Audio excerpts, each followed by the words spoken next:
And the first clip is Dave Meltzer, the noted wrestling journalist. He's going to talk about breaking news about the Finnish Saharian trials, which was on our steroid show, as you may recall. Mm-hmm. And he's going to talk about Hulk Hogan in Florida and possibly establishing a wrestling commission. So let's jump to that clip right now. Dave, are you with us? Sure I am. How you doing, John? Good morning, Dave. It's a little bit, it's 9 o'clock there on the West Coast. Yeah, a little after. And, of course, this week in professional wrestling, in this week's Wrestling Observer, I did not receive the Observer yet, but this is a story that we have been talking about for a while, and some new documents have been released. This is, I guess, more evidence from the Saharian trial, and can you please fill our listeners in on just what's been happening with the new documents that have been released from the Saharian trial? Well, this isn't really, I guess this isn't really anything new or anything that John and I haven't known about for a long time. But what's happened is we've gotten just some of the evidence that was from the Saharian trial, linking several names, and it just records Federal Express shipments from Dr. Saharian to 43 different wrestlers that are identifiable, and 37 of which were at one time or another in the WWF. And that's really the major thing, but it details several shipments to Hulk Hogan, to Vince McMahon, to Roddy Piper, and the names that were in the trial. It just details the names that have been mentioned in the trial, really. Yeah, but the trial, of course, everyone said that Hogan certainly was, his name was raked through the mud. That's what he's been saying, certainly on many of the programs, especially this week promoting his new movie, Suburban Commando, and still just alleging that the only time he had used anabolic steroids was during a rehabilitation period. He said after he won the title in 1983. Now, he actually won the title in 84, first and foremost, but it seems to be a lot of, just it doesn't seem to gel as far as what's been released publicly and the story that he's been saying. Well, first of all, and I've seen the different tapes on Arsenio and what he said.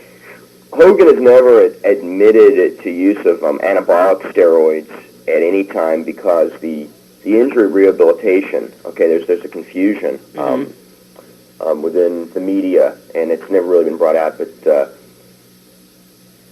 anabolic steroids are not used by doctors for injury rehabilitation. I mean, that's not their medical usage. They're used for kidney disease, breast cancer, osteoporosis. There's several medical reasons, uses of anabolic steroids. Steroids that are used for injury rehabilitation and injury inflammation are things like cortisone. So, and Hogan said he used a mild, legal, prescribed steroid for injury rehabilitation, which would be cortisone. Which would be that's something that would be for a muscle tear, for a muscle inflammation. That would be something that you would use cortisone for. And I think that that's kind of what's known in sports as invoking the Bosworth defense, because what happened was, if you remember Brian Bosworth of the University of Oklahoma, when he failed an anabolic steroid test and was kicked out of the Orange Bowl by the NCAA, his claim was that he had used the steroids for injury repair, and then most people would go, oh, okay, well, maybe it was legitimate, and what happened was the steroids that you would use for injury repair, like cortisone, don't even show up or are not even banned by the NCAA. So it's like the Bosworth defense is totally false. Now, in the case of Hogan, he never claimed he used the anabolic steroids, but in the subject of anabolic steroids, he brought this up. So I don't know if he is just, I don't know if he's trying to confuse the issue or he's just talking about something different. Mm-hmm. As far as the records go, as I should point out, these are records of Federal Express packages sent by Dr. Saharian, and there were several packages sent to Hulk Hogan. We can't say that those packages contained anabolic steroids or anything else, exactly. Because that's what the trial was about, and Hogan wasn't in the trial. Right. But that is what the subpoena was about, and the charge was about these packages. So No one could prove what was in the packages. No one can prove that at all. But they were sent to various people, and unfortunately, the story just won't go away. And we do understand that down in Florida, there'll be the story that'll be breaking out of there. That I guess will it go into any more detail than what you've been publishing, Dave? As far as the attempts to regulate pro wrestling in Florida, yes, they're going to have a hearing on November the 5th in front of the Florida legislature to discuss establishing a commission in Florida. And there, as you know, in New York, New Jersey, many states, I think there's 21 states that have commissions. But this would be a commission that would include random computerized anabolic steroid testing for hard drugs, and it would also impose, if the legislation goes through, also impose penalties for false advertising, which is not no-shows, but no-shows that the promotion should change. And there a lot of major promotions have been very guilty of this, and also that would have a performance bond to make sure that a promoter doesn't walk out on a building still owing money to the building, as has happened in June on Herb Abrams' show there. Mm-hmm. So there's several regulations that are based on things that have already happened in wrestling in the state of Florida. And I'm not sure what the odds are of the thing passing or anything, but I know that, they're going to have a hearing in November. I can't imagine Herb Abrams leaving a building too soon, can you? That's really wasn't his MO, was it? He was up front, honest, and just a impeccably respected promoter and on-air personality.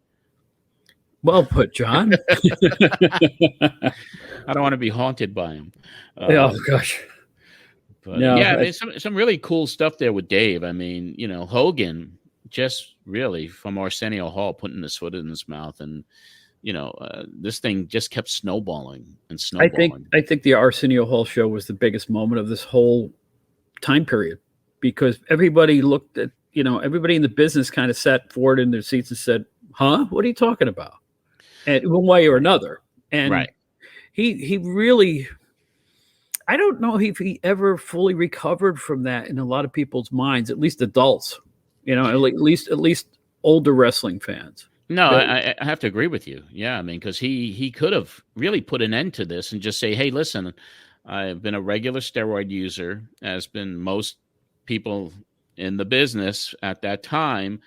And you get forgiveness when you admit to something, but you don't cover it up and say you used it just 3 times for therapeutic purposes.